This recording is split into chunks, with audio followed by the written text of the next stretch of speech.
Einen wunderschönen guten Abend wünsche ich Ihnen allen zusammen. Es freut mich sehr, dass Sie so zahlreich heute hierher gekommen sind.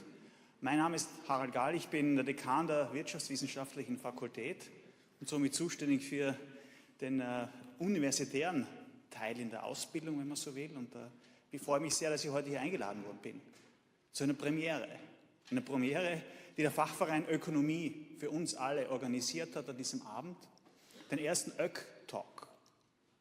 Sinn und Zweck des OecTalks ist es, große Sprecher einzuladen von der Wirtschaft ausgehend, um das Thema Wirtschaft und spezielle Aspekte von wirtschaftlichen Themen breiter zu streuen, einen Diskurs dazu aufrechtzuerhalten und quasi Studierende, aber nicht nur Studierende anderer Fachbereiche und Fakultäten hier auch einzuladen. Wie man sieht, ist es sehr gut gelungen und darüber freue ich mich sehr. Da gratuliere ich auch dem Fachverein Ökonomie sehr herzlich und bedanke mich bei den zwei Präsidenten jetzt, also den Herrn Raßhofer, der das organisiert hat, gemeinsam mit der Frau Buckland. Vielen herzlichen Dank. Der Fachverein Ökonomie ist ein wichtiger Träger in der Zusammenarbeit in der universitären Ausbildung bei uns und trägt wesentlich dazu bei, dass die Studierenden schon am Anfang im ersten Semester, da sind sie noch ganz furchtbar viele, also furchtbar in Form von gut, die hierher kommen und das Studium beginnen und gleich ein Sicherheitsnetz finden im Fachverein Ökonomie, der ihnen erlaubt, Fuß zu fassen in einer neuen Art der universitären Ausbildung, wenn man so will, kommen von der Mittelschule. Das umfasst viele, viele Elemente. Das Mentoring im ersten Semester, im erstsemestrigen Tag, die Begleitung der Studierenden, die im ersten Semester sind, durch Senior Students.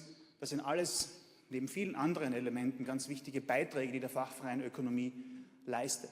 Und die Themen, die wir jetzt in den OecTalks hier hören, und das ist der erste, und es kommen wahrscheinlich ganz viele OecTalks auf uns zu, die Themen sind natürlich aus der Wirtschaftswissenschaftlichen Fakultät heraus super spannend, oder? Energie und Ökonomie heute.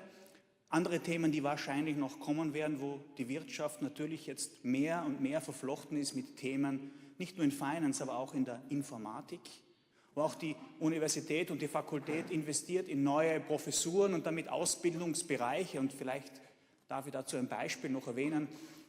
Die neuen Professuren und Bereiche, die kommen, sind, Sie werden es erwarten, in Big Data Science, in Human and Crowd Computing, Interacting with Data, Management with AI, AI and Machine Learning, ein Schlagwort, das heute nicht mehr wegzudenken sein wird, oder auch Marketing in the Digital Age. Dazu kommen noch neue Themen, die wir gerade aktuell diskutieren.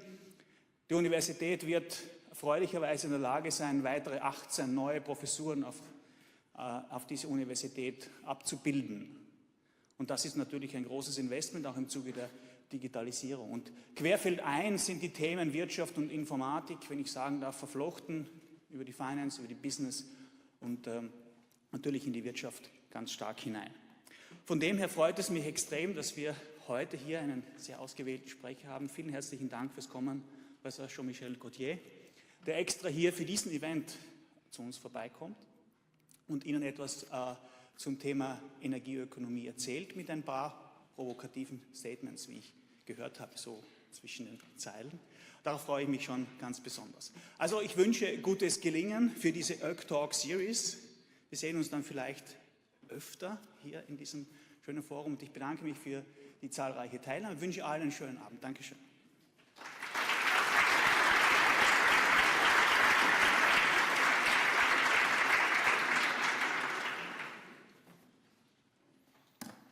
Ja, meine sehr verehrten Damen und Herren, geschätzte Professorinnen und Professoren, liebe Kommilitonen und Freunde. Als der Gedanke des OecTalks vor etwa einem halben Jahr im Himalaya aufkam, habe ich mir nicht mal mehr ansatzweise vorstellen können, dass ich jetzt heute Sie zu unserer Auftaktveranstaltung begrüßen darf. Und das freut mich jetzt umso mehr, dass Sie alle gekommen sind. Am Gedanken und im Gelingen der heutigen Veranstaltung sind viele beteiligt. Und so möchte ich im Namen des Fachvereins Ökonomie mich bei allen bedanken, die uns so zahlreich unterstützt haben und möchte an diesem Punkt ganz speziell Herrn Schimperlin, den Leiter des Rektoratsdienstes, hervorheben, der immer ein offenes Ohr für unsere Anliegen hatte.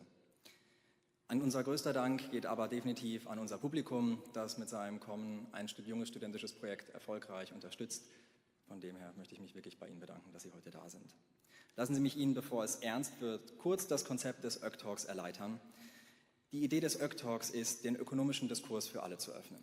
Kaum ein Thema von gesellschaftlicher Relevanz ist heute ohne Kenntnis der wirtschaftlichen Daten und Fakten objektiv zu beurteilen.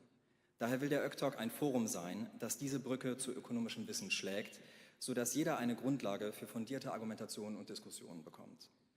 Längerfristig ist das Konzept des OecTalks folgendes: 2 bis 3 Veranstaltungen pro Semester, um diesen Wissenspool aufzubauen, wobei ein einführender Vortrag die Informationsgrundlage zu einem Thema bieten soll, gefolgt von einer moderierten Podiumsdiskussion mit Vertretern von verschiedenen Bereichen, die dann gewisse Denkanstöße für die Studierenden bieten sollen. Und uns ist eben besonders wichtig, dass die Studierenden dann auch an den Diskussionen teilhaben können und zum Beispiel über das Programm des Klickers eben an der Diskussion wirklich teilhaben können. Mit der Aufzeichnung des OecTalks schließlich wollen wir einen nachhaltigen Wissenspool begründen, der Studierenden und Interessierten ermöglicht, sich gezielt zu informieren, sei es für eine wissenschaftliche Arbeit im Rahmen des Studiums, eine anstehende Wahl oder politische Entscheidung. Es soll wirklich nachhaltiges Wissen aufgebaut werden. Der OecTalk soll somit einen informativen und meinungsbildenden Mehrwert aus ökonomischem Blickwinkel bieten. Er soll dazu befähigen, sich über wirtschaftliche Themen fundiert zu äußern und debattieren zu können. Kurz gesagt, eine ökonomische Grundkompetenz für Nichtökonomen, das ist das Ziel. Unser erstes großes Thema ist Energie, ein interdisziplinäres Thema par excellence. Es ist nicht nur in den Medien präsent, es betrifft uns alle. Und genau wie mein Herz auf 6000 Meter Höhe immer schneller schlug, so erging es mir auch in den Vorlesungen bei Professor Gauthier in Paris. Das lag natürlich zum einen an der dünnen Luft der Berge, das andere Mal an der facettenreichen Komplexität der Energiemärkte, an der politischen Reichweite der Energiefragen und nicht zuletzt an der Art und Weise, wie Professor Gauthier sie uns erschloss. Ob das jetzt nur an mir liegt oder ob Energiefragen wirklich so spannend sind, darüber dürfen Sie sich heute Abend ein eigenes Urteil bilden. Nun, bevor ich das Wort übergebe, noch ganz ein paar Worte zu unserem hohen Gast. Als internationaler Energieexperte ist Jean-Michel Gauthier heute Inhaber des Energy in Finance Lehrstuhls und Executive Director an der HEC in Paris. Zudem unterrichtet er als Associate Professor an der École Polytechnique de Paris und wurde für seinen spannenden Unterricht 2018 mit dem Vernim-Preis, einem Best Teaching-Preis, ausgezeichnet. Zuvor war er 16 Jahre Global Partner und Chief Economist für Energy and Resources bei Deloitte und hat 12 Jahre lang bei Total Energie- und Gas- und Erdölprojekte entwickelt. Heute berät er neben seiner Lehrtätigkeit die Europäische Kommission, Katar, das japanische Wirtschaftsministerium sowie große chinesische Unternehmen in Fragen. And as this project started in the Indian Himalaya in Ladakh, I'd like to welcome Professor Gauthier with the local greeting. Julay, Professor Gauthier, bienvenue à Zurich.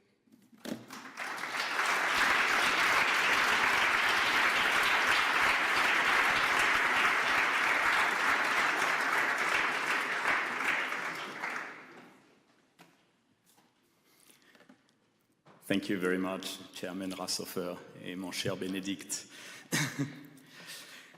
Dean Harald Gall, Benedikt, dear faculty members, dear students, ladies and gentlemen, it is a great honor for me to stand in front of you, in front of this prominent audience in this grand Marmorsaal.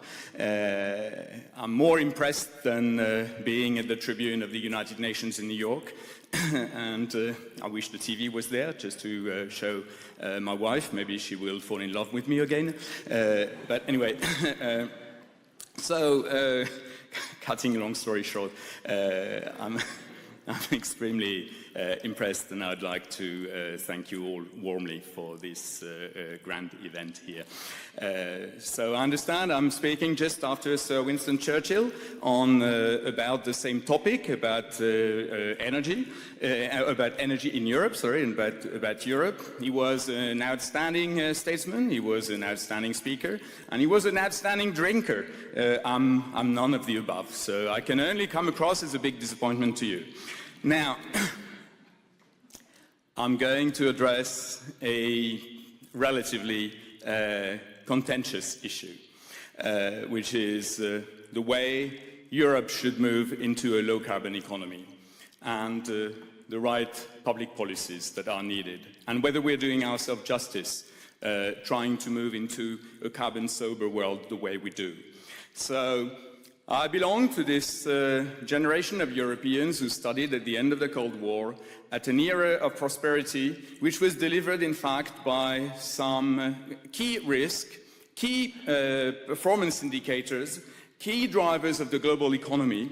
The first one was definitely the US dollar, and we were used in those decades to have one risk, and that was the US dollar money supply, and all other risks were the foreign exchange risk of all the national currencies against the US dollar, but we were fundamentally all US dollar denominated.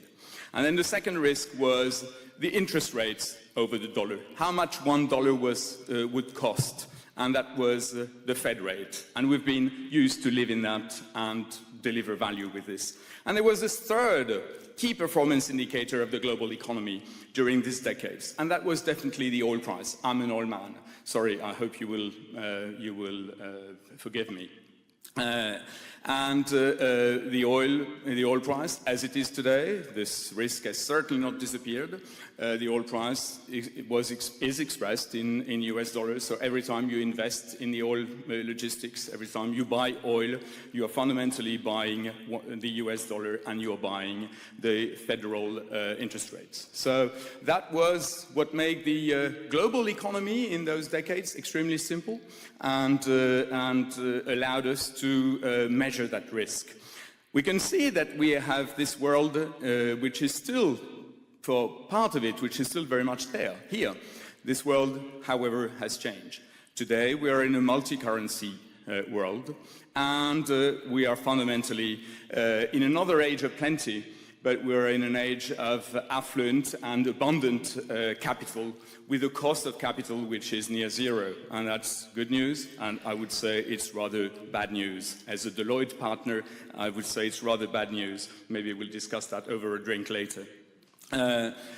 We are also in a world which we can name the world of global commodities, global commodity markets. Although the world shows signs of moving away from the global commodity market price fluctuations, we've seen so many banks move away from oil trade, gas trade, every form of trade. But we are still in this world where oil is a global commodity in US dollar, gas is traded as an international commodity in pound sterling pence per million British thermal units, and electricity is traded based on or expressed in euro per megawatt hours. So multi-commodity, multi-currency, multi-markets, a way higher level of risks that are going everywhere. The age we are in today is really the age that many universities are, where the quantitatives, the quants profile, where they are thriving indeed.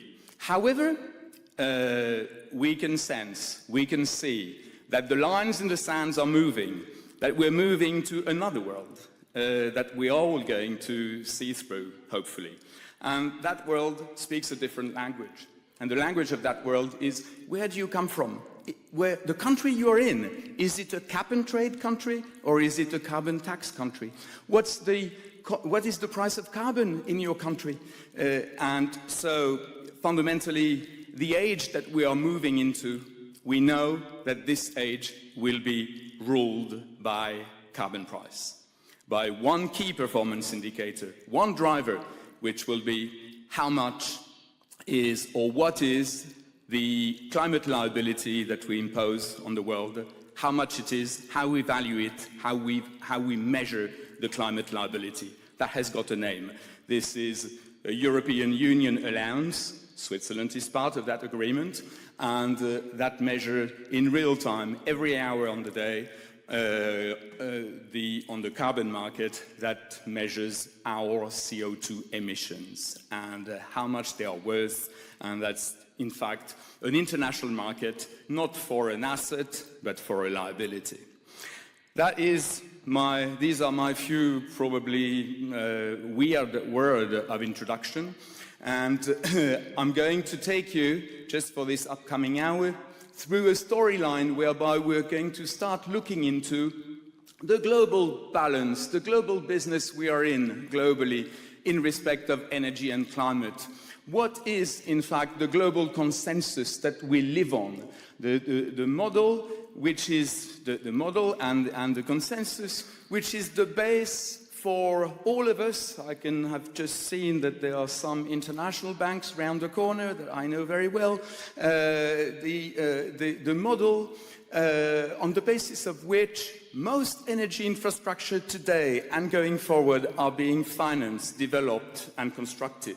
And we are going to see that this is certainly a big message of doom and gloom, and that definitely we are not on track to limit climate change. So we'll see then how can we fix this? Is there a way out of fossil fuel? Is there a way out of a big time, a long-standing carbon indexed economy? Yes, there is. Yes, there is. There is a road. We have a road. We have a roadmap. We know there is a road, and as I said, there's no royal road, but the road is what is today referred to as the Paris Accords. Those accords that President Trump hates. But we know that this is probably the flimsy hope that we can have to move away from the climate liability we've put ourselves in. Then we'll see how European energy and climate policies are trying to stick to that road, are trying to define a pathway which is consistent with limiting temperature increase up to maximum 2 degrees Celsius by the end of this century, which is the only escape, the only way to save our soul. We will see what the policies are, whether they are rightly defined, and we'll see if we have delivered under them. And then I'll finish off in a few minutes on a few notes on the risk going forward. And we will see that whilst in the past we knew one risk, which was how turbulent or secure the Middle East was, given the fact that the Middle East was home to 60% of the oil and gas reserves in the world. We've been used to living with that risk. In the future, however, we'll have to live with more risk, completely different risk. I'll look into them and we'll discuss them. Let's start with fundamentally the world we're in. The global consensus.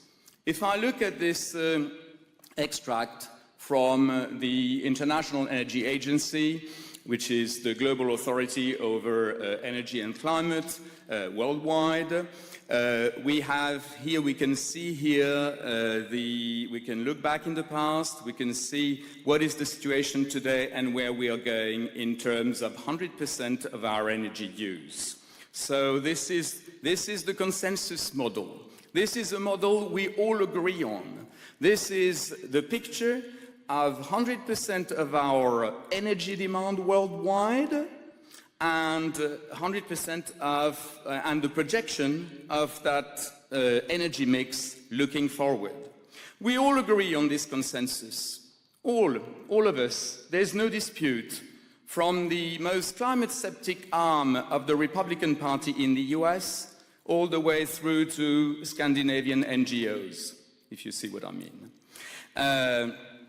So what can we see? We can see that today, or yesterday, today and tomorrow, unfortunately, whether we like it or not, oil is and will be the king. Oil will remain the major source of energy. Nothing to do with oil lobby, nothing to do with oil majors twisting, cooking the books, nothing to do with Trump, nothing to do with the Republican Party in the US. Oil is going to remain the king. Unfortunately, and I'm probably the first one to hate that idea, oil is going to remain the king for a number of decades for one reason, which has to do with physics, just because the energy density of oil is the highest. And that's as simple as that.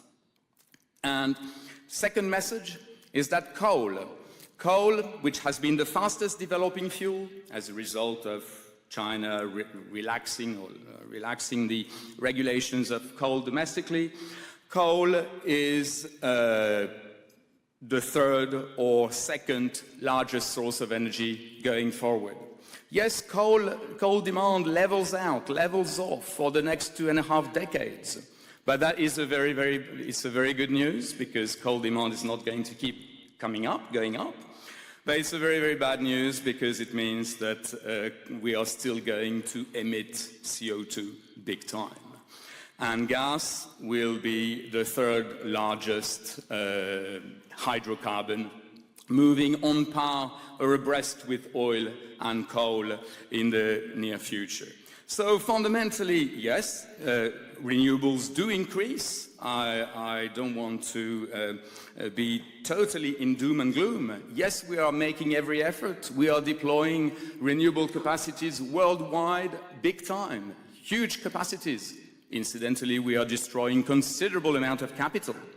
But as you can see, the contribution of renewables to the global energy mix today and tomorrow will only, unfortunately, will remain marginal. And it is only fair to say that if I look at the total of all fossil fuels, A, B, and C, I mean coal, oil, and gas, and if I look at their ratio to total demand, I can see that today, when we're talking about energy, we're talking about more than 80% fossil fuel. And tomorrow, with all our efforts, with all the climate package, with all the multi-billion government schemes that we're going to deploy, essentially in the EU, but also in China, with all these efforts, the fossil fuel to total energy ratio will only come down by just a fraction of a percentage point. So, are we doing ourselves justice? And this consensus model is the consensus of the desperate, the consensus of the suicidal. Some are saying, the most climate-sceptic people are saying, and certainly my colleagues from America, when I'm in America, they're saying, look, you Europeans, you Germans, French, is this what you want to do? You want to destroy all that capital just for that, just to reduce fossil fuel by just a few percentage points in 2040. And by that time in 2040, you will have destroyed so many manufacturing basins. And so look what you're doing, you're ridiculous. And then I travel to Scandinavia and I come across all these NGOs, Scandinavian NGOs, who are telling me, look, you're ridiculous. You want to spend all that money, that's not enough. You are still getting all of us heading our head into a brick wall. So yes, it's the consensus of the suicidal. Having said that, this is the base, this is the model, which, as I've just said, most investment banks, most largest banks in the world, not only Swiss banks, Japanese banks, French banks, this is the consensus that they use to finance future infrastructure, to develop future energy infrastructure. It being understood, and I move now from the energy model to the climate model, so we move from the International Energy Agency to the United Nations Framework Convention on Climate Change, UNFCCC, in New York. And I can tell you that this consensus that we have, the current energy consensus, leads us or takes us to this outcome by 2050 and 2100. i.e., under this model, we still, as we are still very much in fossil fuel, we still emit plenty of CO2. By virtue of emitting CO2, we increase the CO2 concentration in the atmosphere. By virtue of increasing the CO2 concentration in the atmosphere, we increase the greenhouse effect. We boost global warming. Global temperatures rise up way above what is tolerable. And by virtue of doing this, most glaciers, ice caps from the North and South Pole melt and sea level rises to levels that will be very hard to be sustainable, to sustain. If you look at this bar that I've shown here, under this consensus model, by the mid of this century, 2050, maybe 70, 80, temperatures will have gone up by 3 to 4 degrees Celsius over pre-industrial average. Pre-industrial average means 1850. Where we are today, we have already clocked in plus 1.1 degrees Celsius, and at the end of this century, we'll be at plus 3, maybe plus 4. I'd just like to remind you that what geologists call a glaciation, a world glaciation, was a drop in temperature by 4 to 5 degrees. So we are talking about now an increase of temperature by 3 to 4 degrees, so it's the other way around. So it's not a glaciation, it will be a massive desertification as a result of our economic model. That is for temperatures. What about sea level rise? Under the model that I've named, that I've described, sea waters, sea level, goes up by way more than what is tolerable. The maximum that we could stand is plus 50 centimeters, plus half a meter. Most United Nations models show or give evidence to the fact that even under an energy model where we would cap temperature increase up to 2 degrees, even in this very unlikely, exceptionally over-optimistic scenario, sea level could go up to plus 2 meters, which means fundamentally that today we are financing a number of new gas fields, new oil fields, new LNG facilities, all sorts of new infrastructure based on a model whereby we know that under this model, this 40% of the global population is at risk, and 90% of coastal areas will be at risk, which means that under this model, most of Chinese coast will disappear by 2050, 60. Florida will disappear. Most Pacific islands will disappear. Parts of Europe will disappear.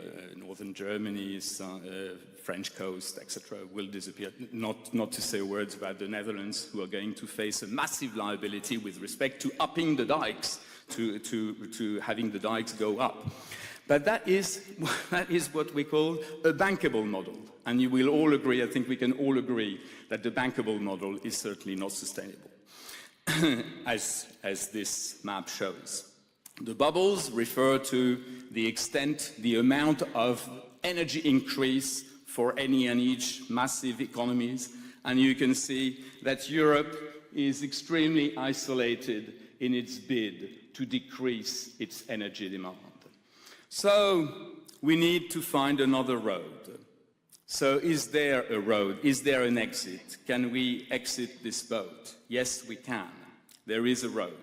It's called the Paris Agreement, which was put together back in November 2015 at the so-called Conference of the Party 21, COP21, which took place in Paris, you remember, amidst considerable turmoil and considerable controversy worldwide.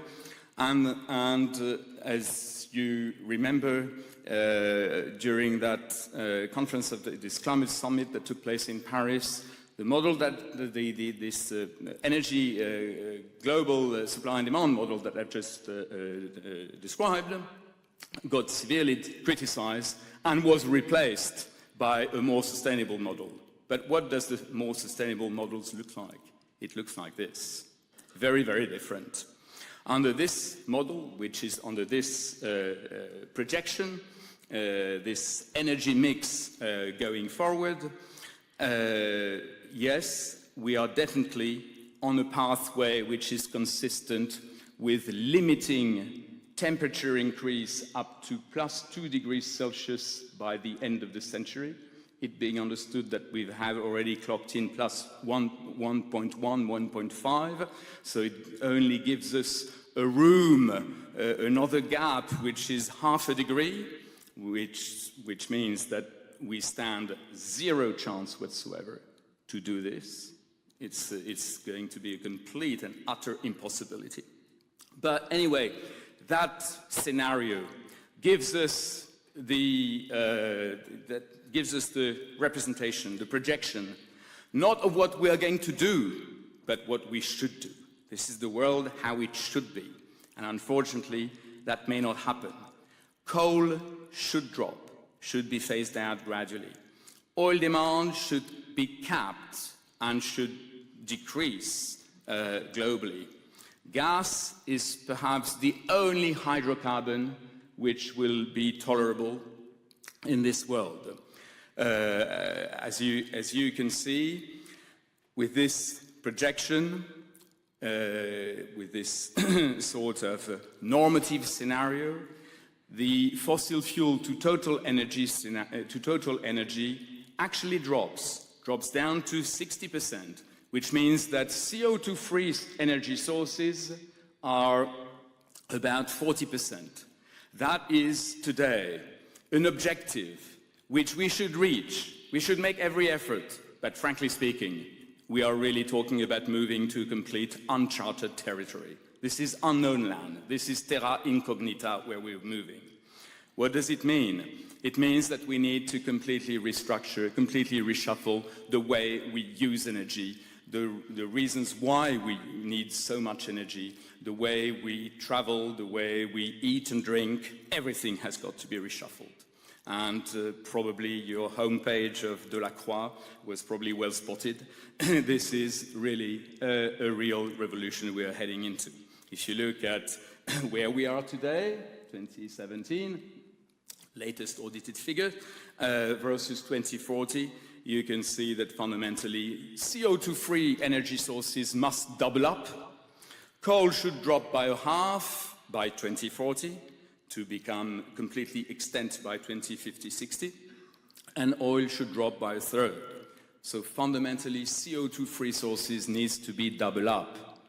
And when you see that they have only gone up by some 5-6% globally so far, and when you see the outburst, the outcry, the contest that we have with this marginal increase of renewable, you see what lies ahead in terms of effort, in terms of capital reallocation. We're going to say a word of that. So CO2-free sources, double up. CO2 emissions, divided by half. So there's a magic figure, it's 2. So we need to multiply by 2 renewables, divide by 2 CO2 emissions if we want to stick to a plus 2 degrees Celsius by the end of the century. The figure sounds magic, but in fact they are terrible because we need to achieve this. If I look at CO2 emissions now, the necessary outcome of burning fossil fuel as a fuel for generating electricity, fossil fuel on the road, fossil fuel to heat up buildings. I can see that today what we call the anthropogenic, the energy-related CO2 emissions are today around 34 billion tons, 35 billion tons of CO2 equivalent per year. CO2 equivalent refers to the 6 so-called Kyoto gases, the 6 gases which are under the perimeter of the Kyoto Protocol. Fundamentally, methane, CH4, CH2, HFC, PFC, SOx and NOx, sulfur oxide and nitrous oxide. So all the serious killers, so they are today around 34 billion tons a year, and we need to have them halved. And 60%, as I said, will have to be accounted by the energy sector, and 20% in the transport sector. The topic tonight is primarily the cost. How much all this is going to cost, and what will be the investment size? What investment are we talking about? What will be the debt and equity vehicles that are, or instruments that are going to be needed? And first and foremost, what do we want to do? What do we want what kind of investment do we want to make? These are the 2 scenarios that I've just described, just now. On the left-hand side here, you've got the so-called new policy scenario, i.e. all this consensus model that I've said goes right into a brick wall, takes us to a complete unsustainable world. Look at this. Even that will cost us $60,000 billion. $60,000 billion, and as you will see, in this scenario going forward, which is still trying to move to a low-carbon economy, we can see that a good third will be accounted for by fossil fuels, by oil and gas, including mega projects offshore, oil offshore, deep offshore, etc.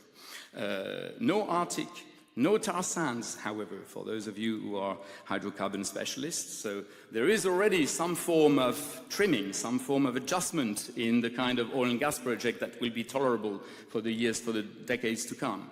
But anyway, 1/3 of this 60, so $20,000 billion will be under the current scenario, under the central scenario, will be spent on oil and gas. Now, if we are serious about the Paris Agreement that Switzerland has signed and ratified, that the European Union has signed and ratified, that most countries have signed and ratified by now, except the United States and Brazil and South Sudan and North Korea, but do we care? If we are serious about combating climate change, if we are serious about sticking to the +2 degrees Celsius, to stand a chance to limit temperature increase up to 2 degrees Celsius by the end of this century, then that is the bill. That's the bill that we need to foot. 68 versus 60, you're going to say, oh, it's only a minor increase. After all, maybe it's a very acceptable extra price to pay. Yes, but no. Yeah, because this $68 trillion, as you can see, entails a major reallocation of capital. As you can see, first, let's concentrate, sorry, it's the old oil and gas man that speaks. Let's concentrate on these 10 plus 10% on oil and gas. It still means that in a world that wants to go green, there will be 20% of $68,000 billion, so fundamentally $13,000 billion that will be spent on new oil and gas infrastructure. What kind of new infrastructure? Not too many new projects. No big LNG facilities in Australia. Australia will have to kiss their big projects goodbye. Australia may find itself at a very, very tricky and delicate position for its treasury, because the oil and gas proceeds may not come to fruition, because their capital intensity will probably not put them on the right position in the merit order.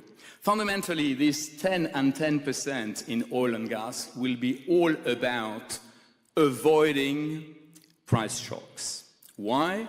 Because the oil and gas industry worldwide today is a bit like me, it's getting old.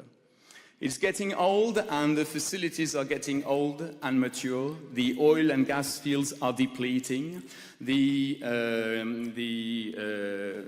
extraction rates are lower and lower.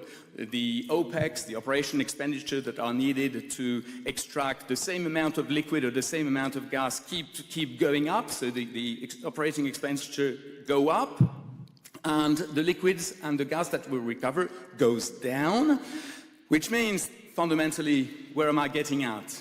I'm getting to this point that in a world that becomes green, completely green, that wants to have low carbon, we are still not immune from big oil price shock.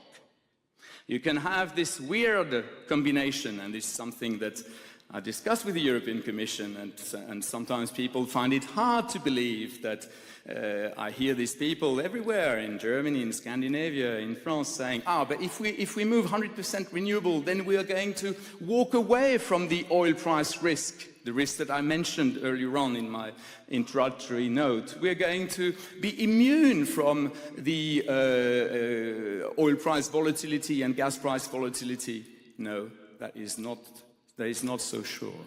We could have extremely lethal and extremely devastating and damaging oil price hikes and gas price hikes in a world that is green. Why? Because if we underinvest in the oil and gas industry, we are not doing ourselves any favor. I can discuss that with you over a glass later on. It's not my topic. But this is one of the paradoxes of this world. So anyway, as you can see, if we move to the 2 degrees challenge, the 2 degrees scenario, the amount of investment that will be needed in the carbon sober, in the energy transition, as we say, will be around $50,000 billion. $50,000 billion from now until 2040, which is about $3,000 billion in infrastructure investment for each year, per year, which is 3 times as much as what we do now. 3 times as much.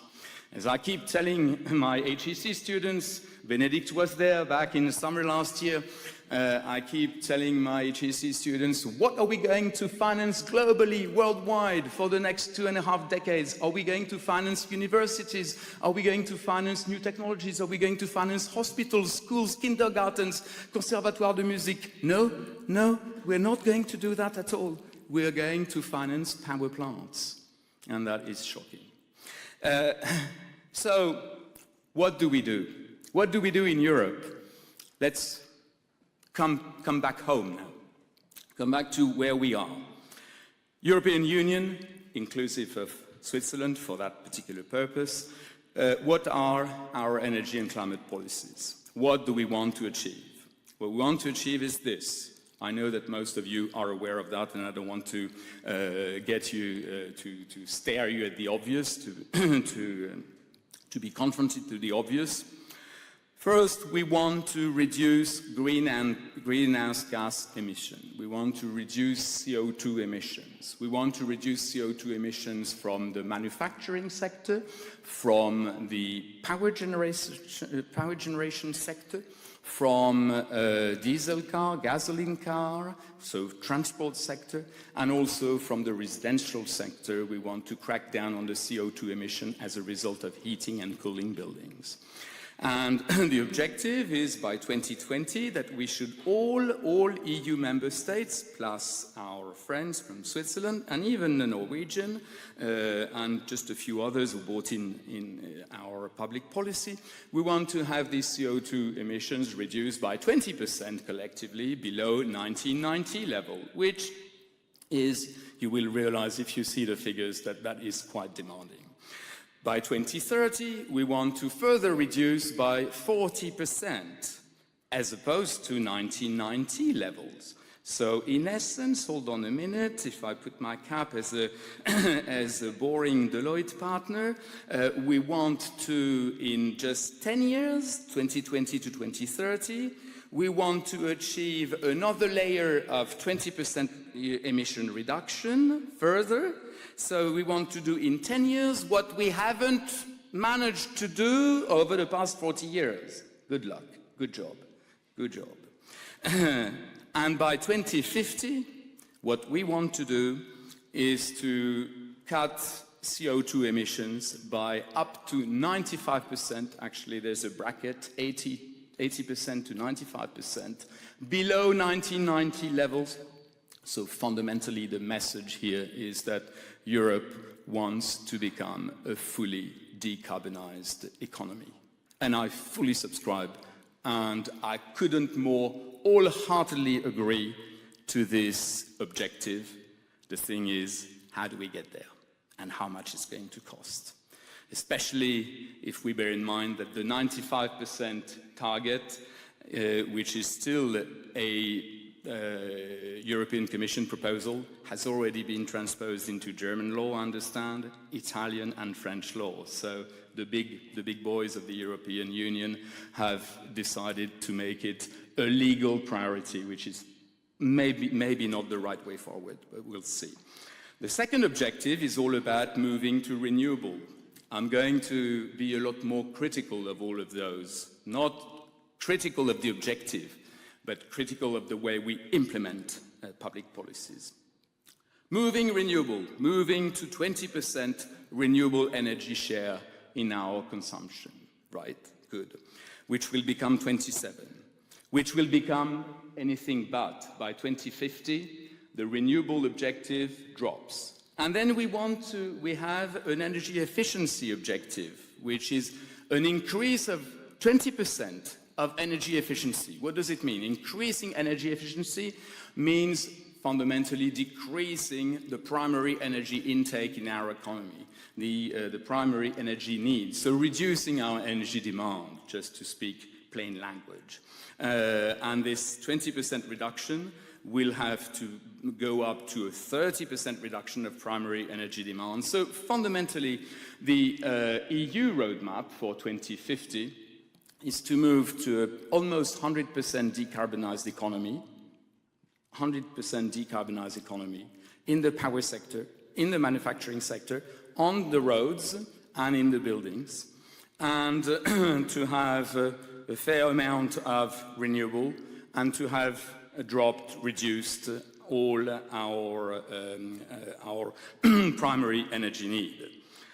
It looks like this, so that decreasing line may not come across as terribly impressive, but it is, because financing this, and I can tell you that as a consultant that has helped a number of countries to achieve this, I can tell you that this is extremely complex. Why is it so complex? It's so complex because fundamentally the energy business is the epitome of a long-standing business. It's a business where you have, as we say technically, the lowest rotation of capital. We have the lowest, excuse me, we have the lowest ratio of capital rotation. What does that mean in plain language? It means that when you build a new coal plant, you don't build it for 2 years, you build it for 60 years. When you build a new gas plant, you don't build it for 5 years or 10, you build it for 20, 30, 40. When you build a nuclear plant, which the French, the Finns, the Brits, the Chinese, the South Koreans, the Russians want to do, you don't. First, it takes you 12 years to build it, and then your nuclear power plant will be operational for another 60 years. So in essence, you have a very slow rotation of capital because you are with exceptionally long-standing assets. The assets that you finance will be there for the next generation and the generation of your grandchildren and probably your grand-grandchildren. So it is exceptionally difficult to displace a particular source of energy unless you really scrap it, which is what the European utilities have done recently, exceptionally in a very brave move. We've seen E.ON in Germany, we've seen ENGIE in Europe, we've seen we've seen Centrica in the UK, we've seen Vattenfall in the former eastern part of Germany, building completely new coal plant, completely new gas plant. They build it, they commission it, the day they commission it, they close it down because it's no longer needed. Bottom line, the so-called impairment, so the destruction of capital, was by dozens of billions of euros. So that is the capital destruction history that I was promising. But let's come back to this objective. If I look at the 40% reduction of greenhouse gas, what can I say? I can say that fundamentally we have collectively, we Europeans have collectively achieved what we wanted to do. We have, by 2020, we have already reduced our CO2 emission by 22%. And going on, we have every chance, as this graph shows, we stand every chance to meet the objective, i.e. by 2030, to have this 40% reduction of CO2 emission, which I said was going to be exceptionally challenging. Perhaps we will. The problem is, how do we get there? And I appreciate that this slide is relatively complex. This slide is the summary of the European public policies. Very, very complex. We want to reduce CO2 emission. How do you do that? You reduce CO2 emission from manufacturing plants. So you need to have a particular setup for manufacturing plants to reduce their emission. That is called the emission trading scheme, whereby each plant in the cement, in the steel, aluminum sector, in the ceramic, plaster, they all reduce their CO2 emission on a plant-by-plant basis. The problem is here an accounting problem, is that whilst this is perfectly possible, it does not allow countries to really realize if they have, as a country, reduced their CO2 emission. It's only the sites that are reducing it. So that's the problem with the so-called ETS sector, emission trading scheme, which you have in Switzerland, is that that applies to industries, not to countries. So that's a complexity. And then you have the non-ETS sector. The non-ETS sector is all the CO2 emission, which are not attributable, which you can't allocate to a particular plant. These are the CO2 emission from the road, from the air transport, etc. How do you do that? How can you compel American Airlines, Delta, Iceland Air to reduce their CO2 emission? You need another type of policy package. And in Europe, we know what we have designed. We have designed a particular financial penalty for every aircraft which lands in Europe or which takes off from Europe. So fundamentally, we have given an extremely strong incentive to airlines to avoid Europe. Fundamentally, if you want to fly from Paris to Berlin, you better do Paris, Reykjavik, Iceland first, then you get out of the European Union, and then Reykjavik, Berlin, then you get back into the European Union, then you don't pay the tax. You don't pay the tax on airlines. It's a bit of a simplification, but it is actually what it is. And this is the way we want to reduce the so-called diffuse emission. And then there are the so-called LULUCF, land use change and forestry. So the CO2 emissions from the land, from the forest, from the agriculture, and we have a public policy for that. I've got no time to get into that.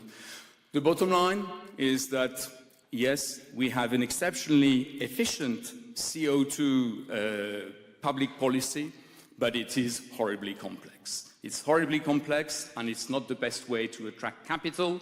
It's not the best way to attract investors in Europe. Now, what about the renewables? Have we delivered? Have we done our bit with renewables? Where are we? We want to increase the share of renewables in our energy mix. We've said that.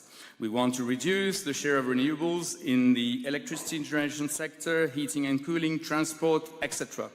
Have we delivered? This little graph here, this little map here, shows you why it is also very complex to deliver under this 20%, this 20 or 27% share of renewable objective. In fact, the complexity of the European Union is that the 20% objective, or the objective of having a 20% share of renewable in our energy mix, that applies to the European Commission itself. That applies to the European Union collectively. Countries, EU member states, have got their own objectives. And these objectives are terribly different from one another. They all vary, which makes it extremely difficult to track whether Sweden is on track, Germany on track, Italy on track. It's very difficult. As you can see, these are all the EU member states' objectives of going green. And all these objectives here, which are shown on this map, are meant to deliver a 27% share of renewable in the energy mix at European Union collectively. So, as this is an enormous complexity, what this map shows you is that, in fact, Scandinavian nations have met the target. They are good boys. They are the good pupils. Funny enough, that's politically incorrect. Chechnya, the Czech Republic has met the target. Hungary has met the target. Italy has met the target. Bulgaria has met the target because they had no target, so easy to meet. But what about the others? What about the UK? What about Germany? What about France, my country? What about Spain? The big boys. They haven't met their target. Even Germany. No one is going to dispute that Germany is the good boy of Europe. Germany is the good pupil, and I say it not only because I'm in a German-speaking environment. Germany is definitely the best in class. It's the top pupil, but still not making it. Still not making the objective. And as you can see, all the striped areas here are or refer to the non-performers, or those who haven't performed. And then you've got the energy efficiency. I skipped this one because I see the time is flying. And then there's the energy interconnection. We want to trigger more interconnection because we want to avoid bottlenecks. What is the outcome of all of this? What do we want to achieve? We want to achieve this. That is the summary of what I've just said for the past 5 minutes. This is the energy mix of Europe looking forward by 2040. What can you see? You can see that, yes, the European Union can be proud to be the champion of the energy revolution. Because no one, not even China, definitely not America, not even Canada, no one else is going to have the fossil fuel to total energy ratio, so coal, oil and gas. No one is going to crack down on that fossil fuel ratio lower than the European Union does. So yes, I'm being critical, I'm voicing elements of critics, but at the same time, we need to own up to the fact that the European Union is going the right way. We are really going to deliver. It is going to pay off. It is going to work. There will be quite a bit of nuclear. For those of you who are anti-nukes, that's maybe the bad news. What about our electricity? Our electricity sector? Yes, that is also going to go through a massive revolution. As you can see, we are going to develop essentially, we are going to fundamentally phase out the old hydrocarbon sources, coal and oil.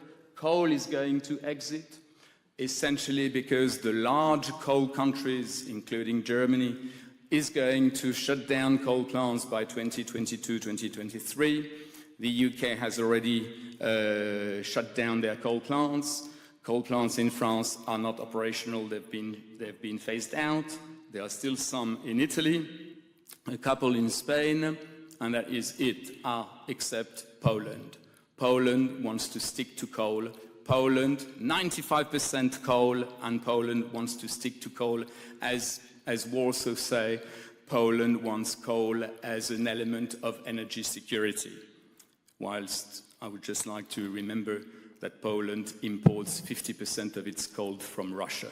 So I really question where is the security of supply of that imported coal. But anyway, so cutting a long story short, it is still true. I don't know where the Poles are. I don't know where Poland is here. I don't know if there's been a sort of Polexit or Polexit. I don't know, but I don't see any Polish coal there. And this is a European Commission document. These are the European Commission figures, which have been vetted by the International Energy Agency. So probably the Polish government have still supplied some figures. So probably they've said something quite different. But anyway, coal should exit. Gas remains. Nuclear expands big time. And that is probably going to come across to you for whoever is not really happy with nuclear. That's not going to be a good message. Fundamentally, we are going to expand wind energy massively. What does it mean? Is it a good sign? Yes, it is. But there's always a but in what I say. There's always a yes, but. It is a good sign because we're going to move from onshore wind to offshore wind.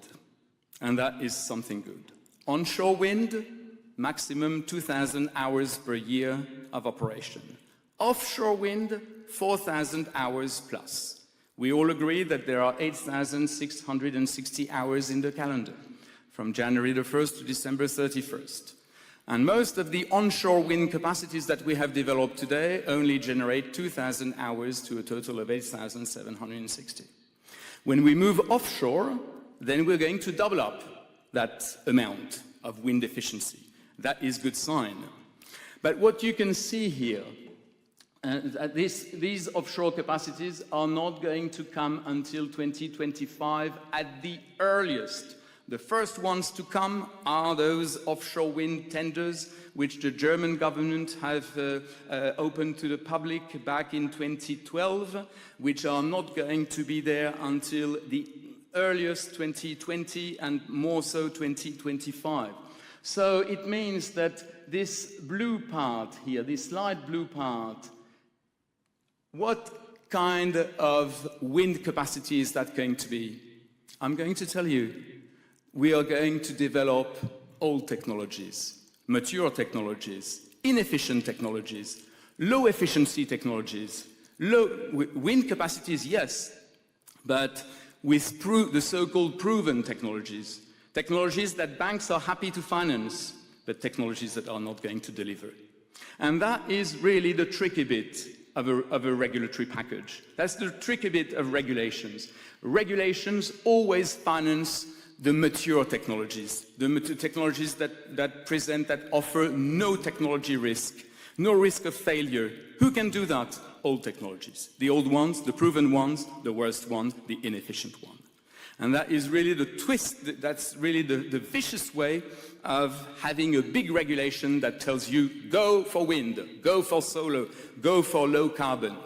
By virtue of doing this, we are certainly not favoring the new technologies, the ambitious technologies, the high-efficient technologies. This is the big problem we have in Europe, and that is the big transatlantic divide, which I come across when I'm in America.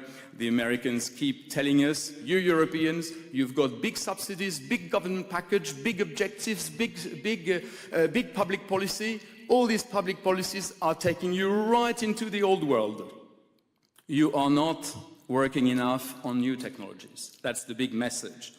And this message, I wanted to extract it from this picture. I know it's a bit technical. The question is, we want to move green. We want to move to a carbon-sober economy. How much is that going to cost? And we Europeans, with our big ambitions, with our big hopes, our high expectations, are we doing the right things? Are we spending the right amount of money? Are we investing in the right sector? Are we investing enough? And I wanted to compare, this graph is my graph from the international database, and I wanted to compare the forward-looking investment in the energy sector from the EU, including Switzerland, versus the US plus Canada. And actually, I think the figures are a bit, make you sad. Because we keep saying that the EU is the champion to a green world, and I say that myself. But when we add up all these bars of the yearly investment in the energy transition, the yearly investment in the green or carbon lean energy transformation, if we add all these bars from Northern America and add all the bars from the EU, we arrive at, as I say, cumulative invested amounts which are pretty much the same. When I'm in Berlin or in Paris, I keep hearing some politicians saying, we in Europe, we have a climate policy, the US has not. These figures demonstrate something very different. These figures demonstrate that in the US, they may not have climate policy, they may not have energy policy, they may be the wild world, they may be all into oil and gas, yes, but they are going to invest pretty much the same. These figures come from their administration, those figures come from our administration. Having said that, it's true that the EU is going to invest a lot more front-end for the upcoming years, but then the US are going to catch up. Anyway, for all of these amounts, so mind you, what amounts are we talking about? We are talking about anything around something like 350 billion euros yearly just for the European Union, going up to 500 billion euros. These amounts, I should have put that on my graph, these amounts, that's 350 billion euros yearly for all of us, and that is 500 billion euros yearly for all of us. 500 billion, what is it? That's 3.3% of our GDP.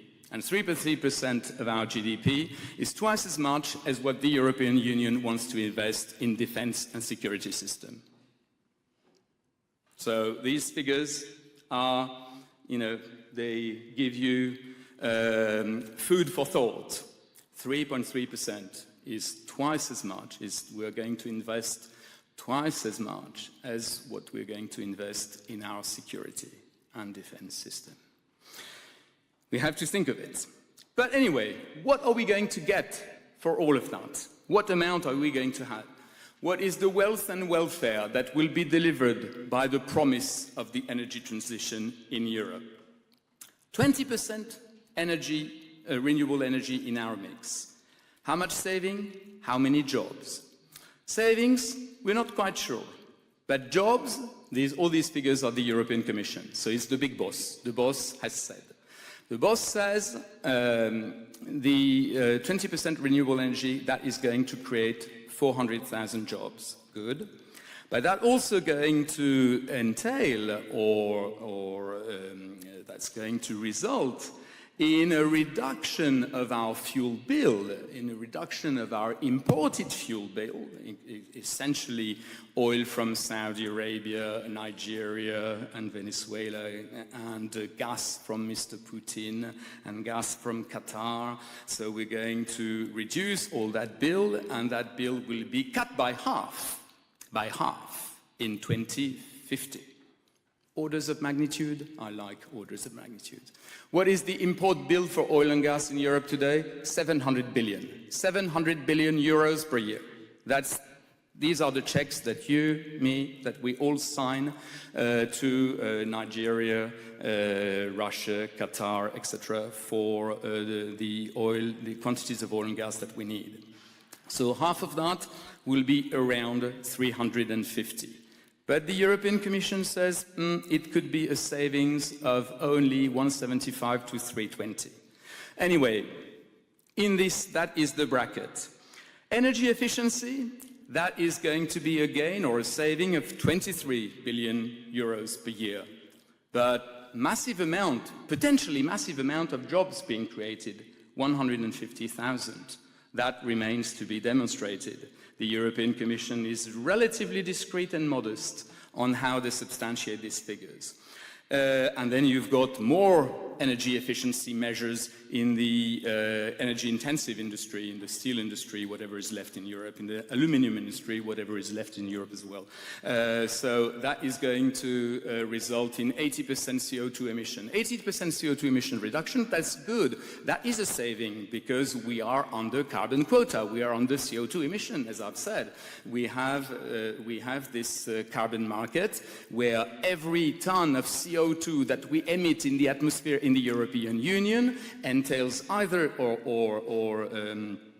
is exposed either to a carbon tax or to a carbon trade or both, as is the case in Scandinavia and in France. So increasing our energy efficiency, reducing our CO2 emission, that's a gain. And it's a saving in cash. Well, it's a cash equivalent. What about waste? What about moving to a recycling economy, a circular economy? EU waste legislation.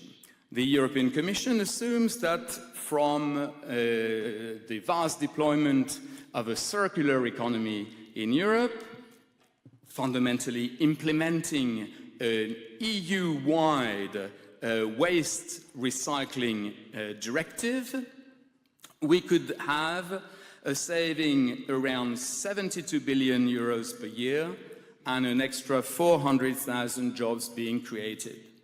The problem being that there is no such thing as an EU waste directive today. The European directive on waste on recycling, on waste recycling, on plastic recycling, which is so critical, so needed. If there is anything to do, and as an old man I've always said, if there is one thing to do in Europe, that should be plastic recycling. Plastic recycling and taking it back to the petrochemical feedstock, to the monomer, polymer, monomer, in order to recreate syngas or synfuel. But we haven't done that. And since 2008, we are discussing in Brussels, in Strasbourg, we are discussing the waste directive, and we are not there yet. And we are getting stuck in waste recycling, hospital recycling, but also radioactive recycling. Whilst the Americans, they have got their legislation on recycling.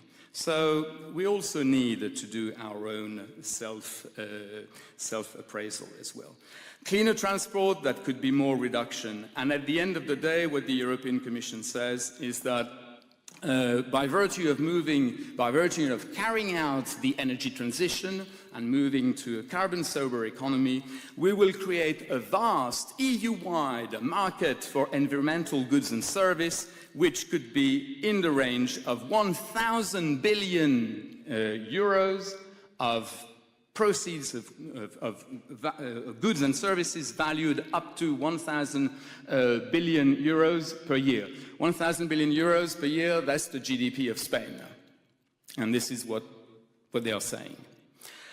So these figures are enchanting. These figures are just mind-boggling. I mean, we are all going to vote for the European Parliament election soon, in a few weeks from now. These figures should come as a nice music to the ears. It's a blessing in disguise to have these figures. Yes, but have we done it? Where are we? And that's my preference for a doom and gloom message. Have we really delivered? Have we delivered on renewable energy? I said before, maybe not. Maybe we haven't. If you look on a country-by-country basis, you can really see that the way the EU legislation on renewable objective has been completely twisted. I find these graphs terribly politically incorrect. And I could tell you more in private. Why on earth did Sweden, which we all agree is already a clean country, why did Sweden had an objective of moving to renewable energy to 50%? Why? Why these poor Swedes have had to face this? Why a country like the Netherlands, we all love the Netherlands, yes, why a country like the Netherlands had such low objectives, whilst we know that the Netherlands is home to the largest refining and petrochemical facilities of all of Europe. They are a massive CO2 emission, and on and on. So what is the politically acceptable comment to make on this graph? This is the one I've said. Large countries have not delivered, smaller countries have.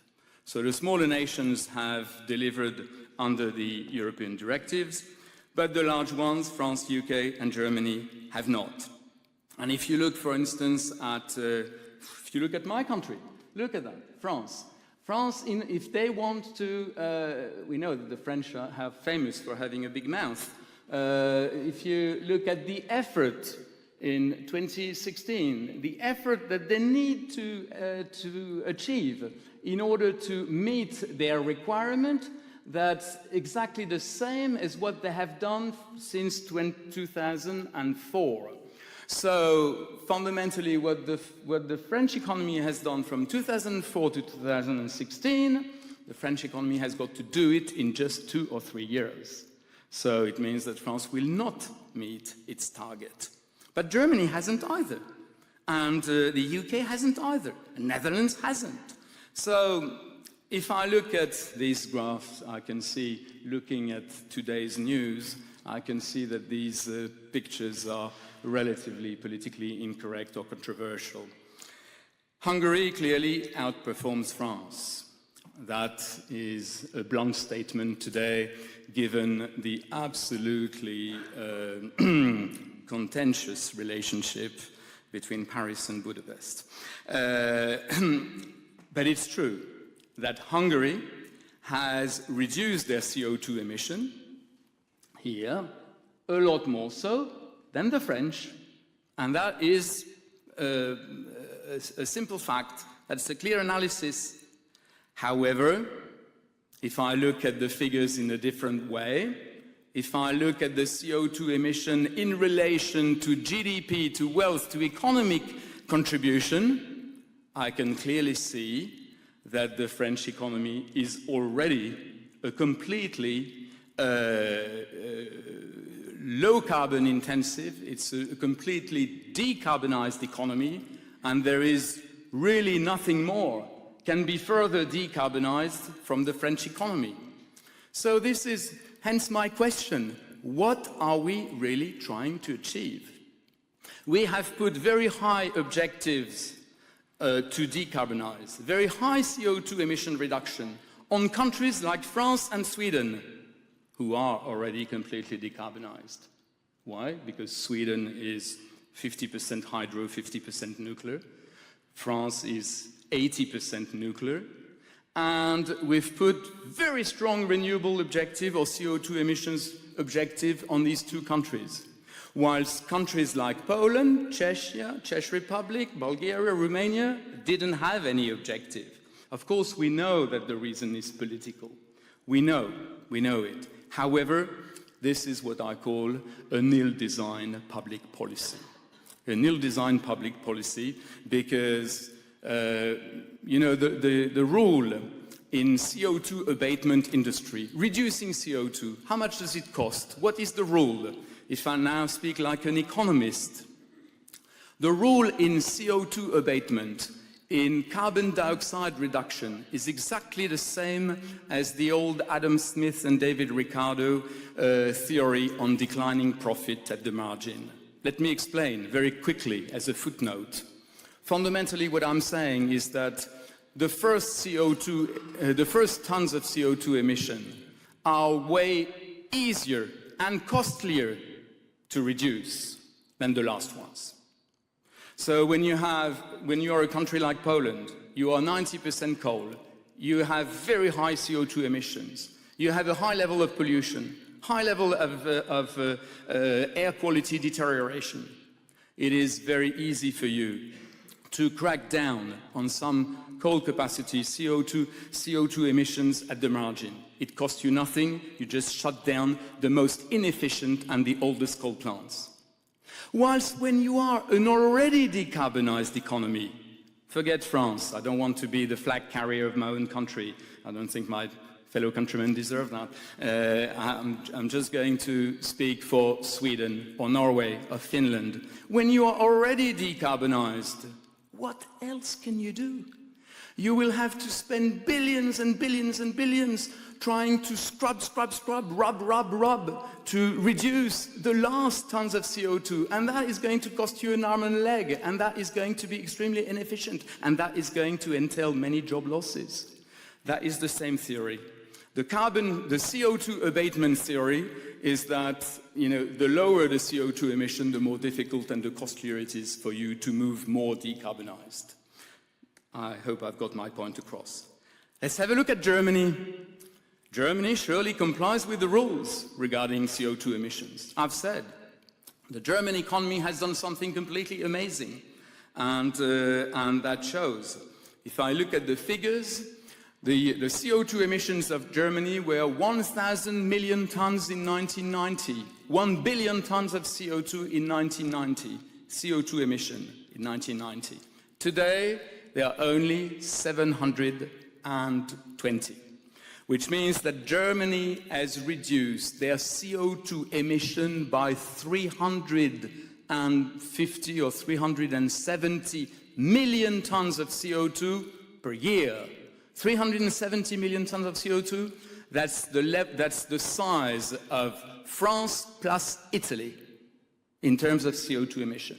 So, bravo, very good, well done. Having said that, where are we? If I look at the German economy, that still leaves the German economy far above the EU average. Germany is still in it with 720 million tons of CO2 emissions per year. That's still 3 times more, 3 times more than France and almost 10 times more than Sweden. So I'm throwing these figures not just to make your head spin, not to bore you to tears, but just to show you that, in fact, it is very difficult to have a common objective of CO2 emission reduction. And the proof is this map. This is the map of how clean we are today in Europe. And you can see that the best pupils, Germany, Italy is a very good pupil. The UK, albeit a Brexiter, the UK have done their bit. They've reduced their CO2 emission. Spain and Portugal have been exceptionally good pupils. They've all done their bit. They've invested a high amount. They've reduced CO2 emission. Where are they today? They are all black. They are still very big CO2 emitters. So, I guess you may want to ask me, but why? Are we doing ourselves a justice with these European policies, which obviously are good but do not deliver, are costly but we're not getting there? So probably one reason is to be found elsewhere. First, have the European energy policies really delivered in terms of job creation? Have we got this workforce in energy transition? The answer is not really. Not really. Where are the jobs in renewable industry, in energy efficiency? Where are they? In Germany, yes, but elsewhere, they are in China, they're in Brazil, they're in the US, they're in India. And in the EU, yes, we've got 1.4 million all scattered about the EU. And then in about 30 years, in 2050, these are the jobs that we're going to have in the energy transition. So these are not my figures. These are the European Commission. This is the Heinrich Böll Stiftung, by the way, but based on European Commission figures. What we can see here is that, yes, we're going to have plenty of jobs in the energy transition, that's for sure. Probably twice the size of the German car-making industry, just in Germany. And we're going to have 5 million jobs in total. 5 million jobs, yes, 5 million jobs to a total of 250 million. So, very little, very little. Why is this? What is wrong with the Europeans? Again, are we doing ourselves any favor? Are we being creative enough? Are we spending the right thing? The answer is no, we're not. We are not.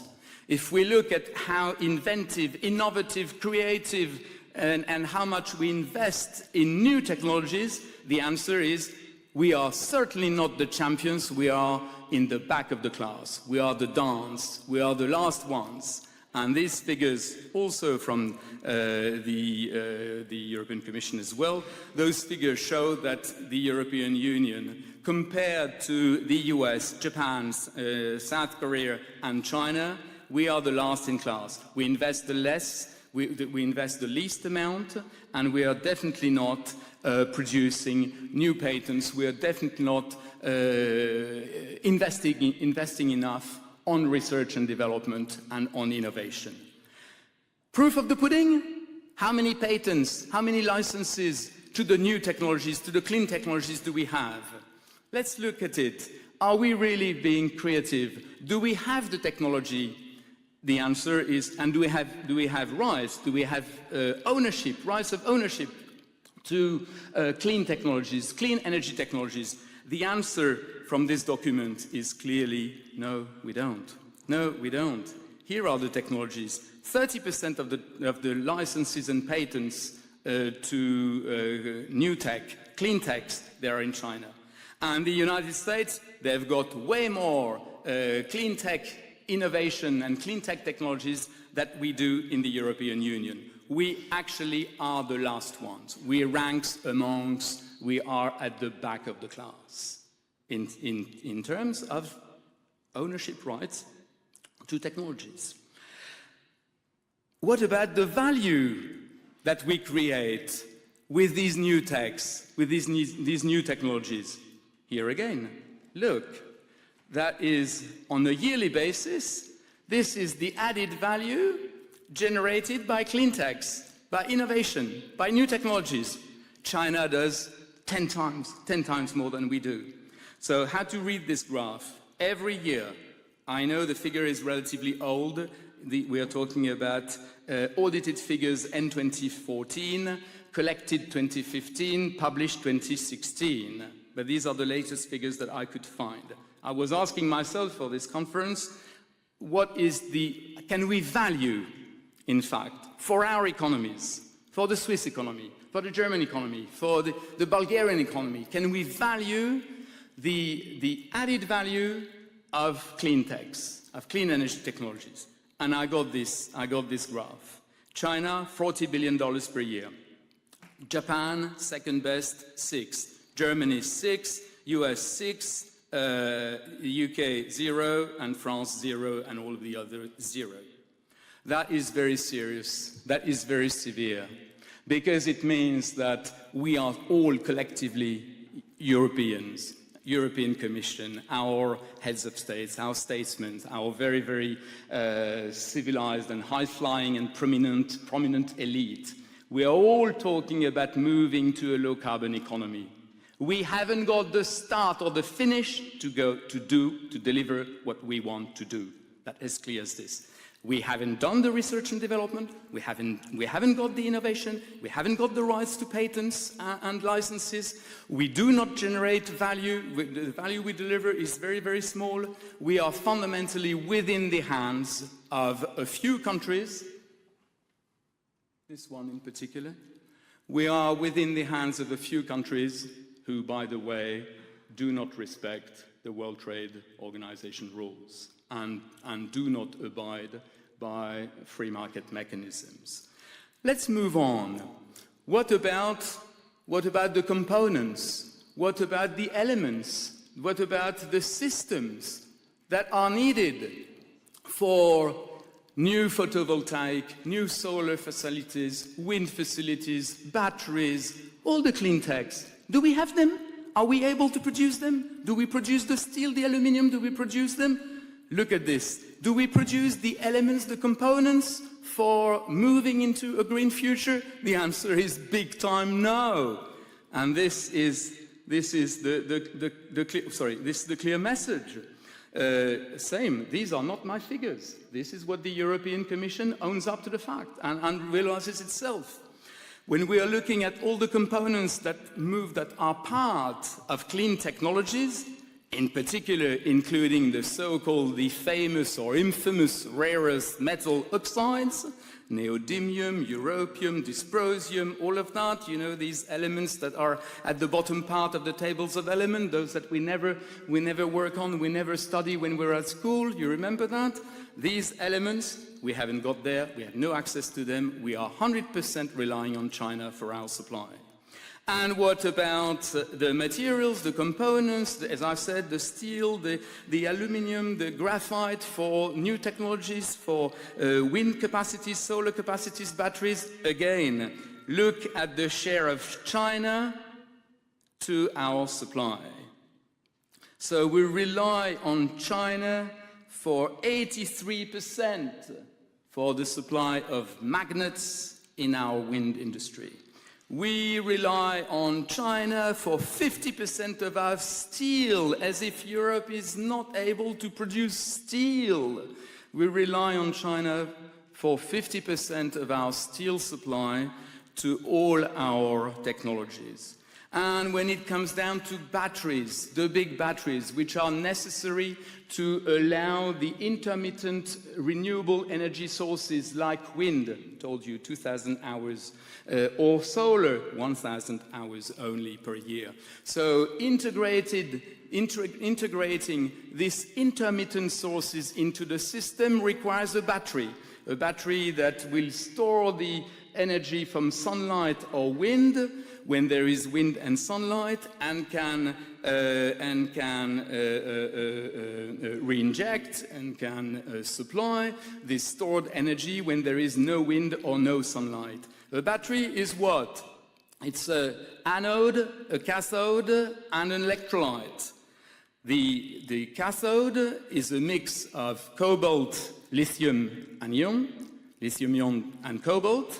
For any and each of that, that's China. And the anode, which is graphite. Graphite is no rocket science. Graphite is not a rocket science, it's not science fiction component. We also rely on China for that. And for the electrolyte as well.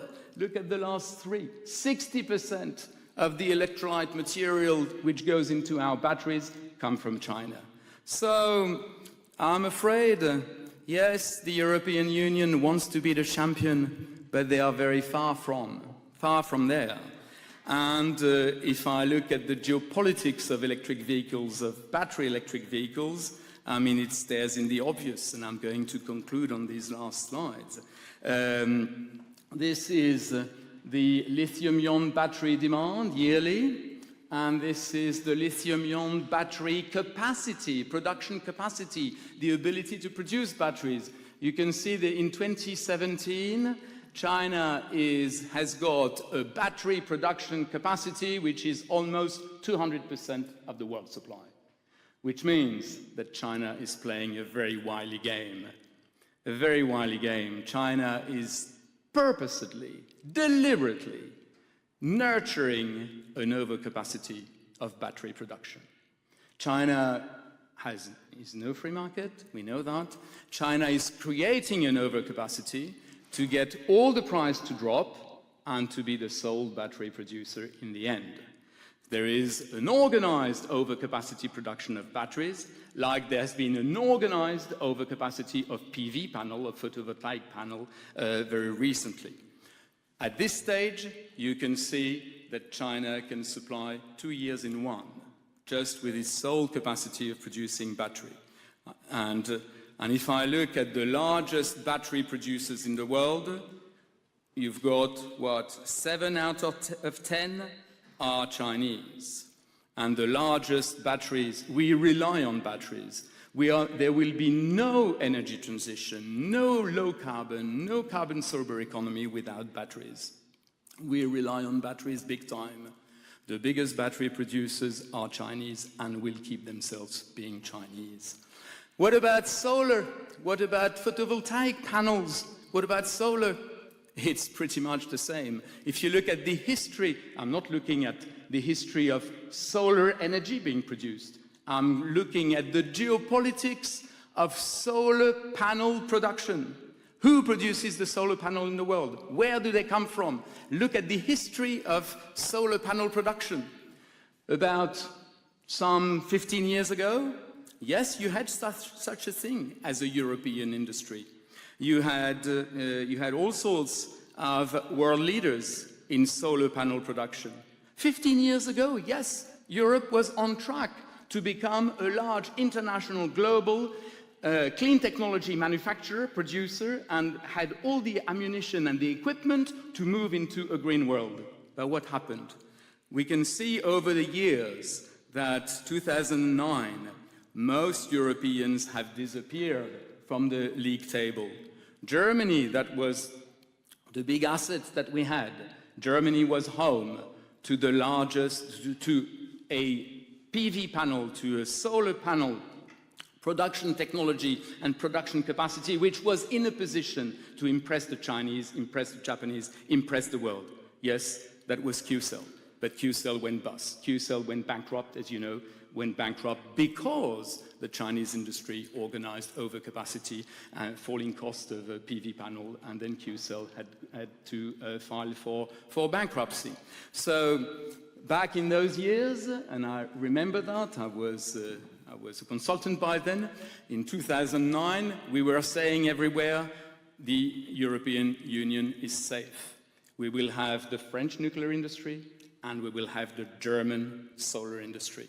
Yes, but the German solar industry went bust, went bankrupt, and the solar and the French nuclear industry went nearly bust with all this, this phase out of nuclear project.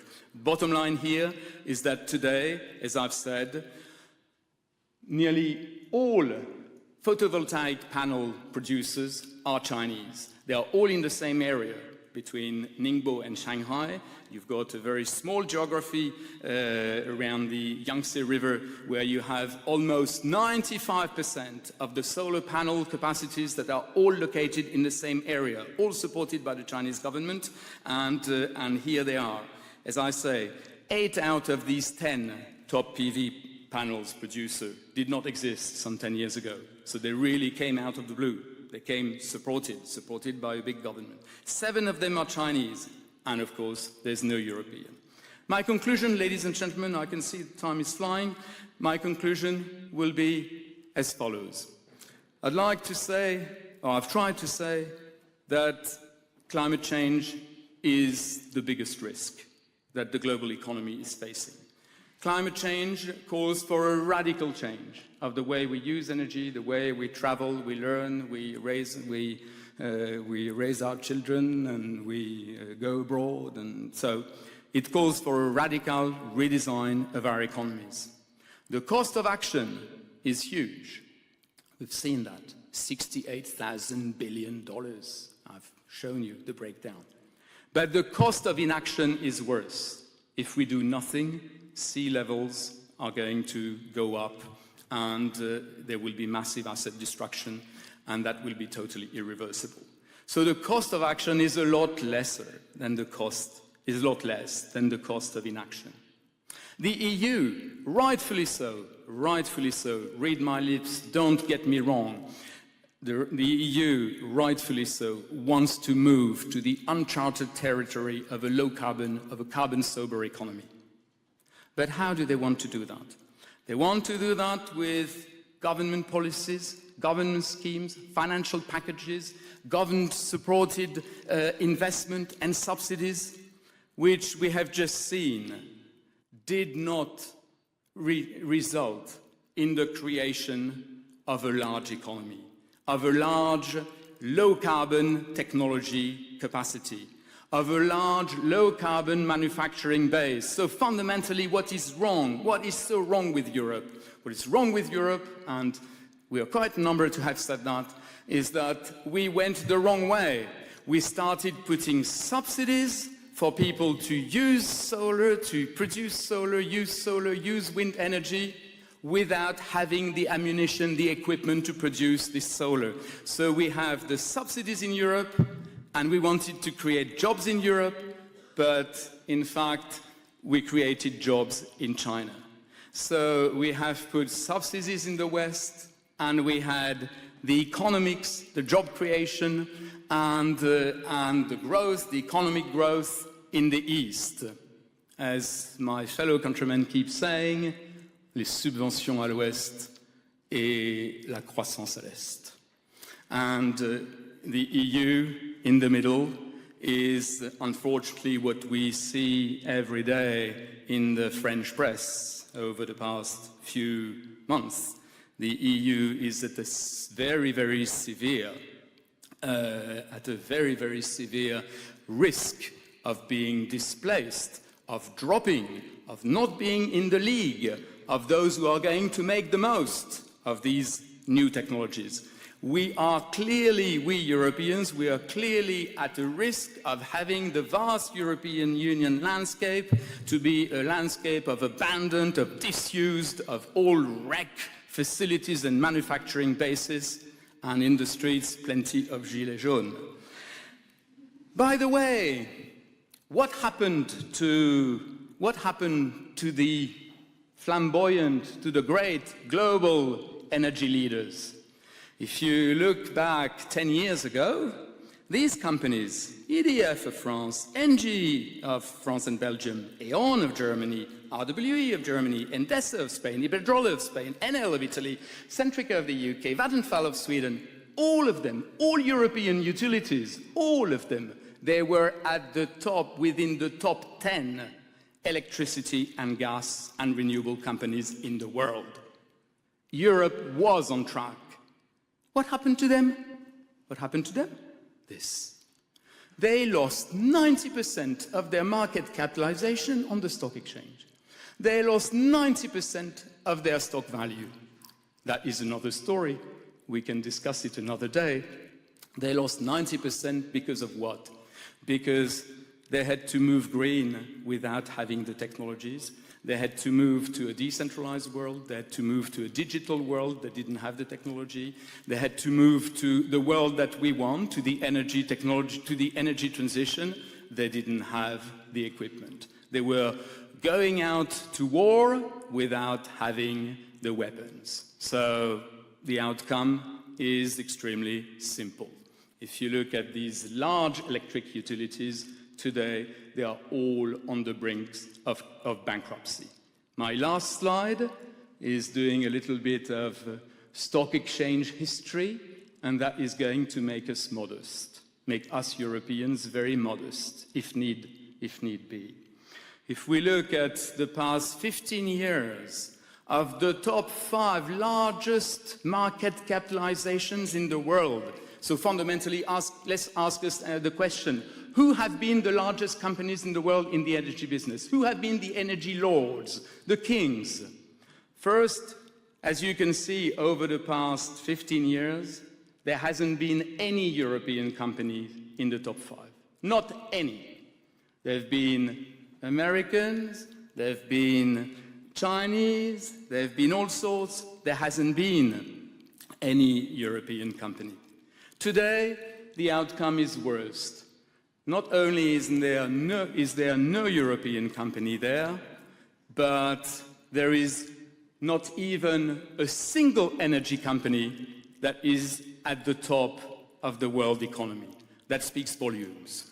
It means that we have moved into a completely energy world where we are going to move from centralized to decentralized system, and that fundamentally, maybe we no longer need energy companies, but we definitely need energy technologies. I'm sorry for this message of doom and gloom. I think we need to drink something strong. Thank you very much.